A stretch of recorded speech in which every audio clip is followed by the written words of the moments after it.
ഈ ദൈവരാജ്യത്തിന് രണ്ട് സ്തോത്രം ഭാഗങ്ങളുണ്ട്. ഒന്ന് ദൈവരാജ്യം ഇൻസൈഡ്, മറ്റൊന്ന് ഔട്ട്സൈഡ്. ദൈവരാജ്യം അകത്തുണ്ട്, ദൈവരാജ്യം പുറത്തുണ്ട്. ദൈവരാജ്യം പേഴ്സണലാണ്, അതേസമയത്ത് ദൈവരാജ്യം ഗ്ലോബലുമാണ്. കമാൺ, ദൈവരാജ്യം പേഴ്സണലാണ്, ദൈവരാജ്യം ഗ്ലോബലാണ്. ദൈവരാജ്യം അകത്താണ്, ദൈവരാജ്യം പുറത്തുമുണ്ട്.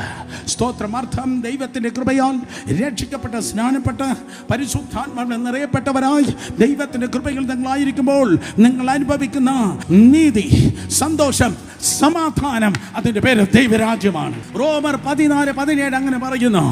സ്തോത്രം, ദൈവരാജ്യം എന്ന് പറയുന്നത് ഭക്ഷണവും പാനീയവും അല്ല, നീതിയും സമാധാനവും പരിശുദ്ധാത്മാവിൻ്റെ സന്തോഷമത്രേ. നിങ്ങൾ ദൈവവേല ചെയ്യുമ്പോൾ, നിങ്ങൾ ബിസിനസ്സുകാരായിരിക്കുമ്പോൾ, നിങ്ങൾ വിദ്യാർത്ഥികളായിരിക്കുമ്പോൾ, നിങ്ങൾ സ്തോത്രം ജോലി ചെയ്യുമ്പോൾ, കർത്താവിൻ്റെ രാജ്യത്തെ നിങ്ങൾ റെപ്രസെൻ്റ് ചെയ്യുന്ന ദൈവരാജ്യത്തിൻ്റെ വക്താക്കളായി നിങ്ങളായിരിക്കുന്നു.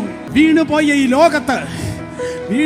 ഈ ലോകത്ത് കർത്താവിനെ റെപ്രസെൻ്റ് ചെയ്ത് നിങ്ങൾ ജീവിക്കുകയാണ്.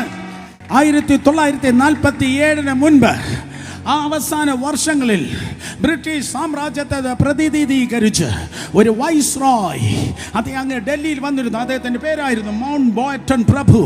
ഇംഗ്ലണ്ട് എന്ന സ്തോത്രം സൂര്യൻ അസ്തമിക്കാത്ത ബ്രിട്ടീഷ് സാമ്രാജ്യത്തെ പ്രതിനിധീകരിച്ച് ഡൽഹിയിലായിരുന്നതുപോലെ സഹോദരന്മാരെ രാജാതി രാജാവിനെ പ്രതിനിധീകരിച്ച് സ്വർഗത്തിൻ്റെ പ്രതിനിധീകരിച്ച് ഭൂമികൾ നിങ്ങളായിരിക്കുന്നു.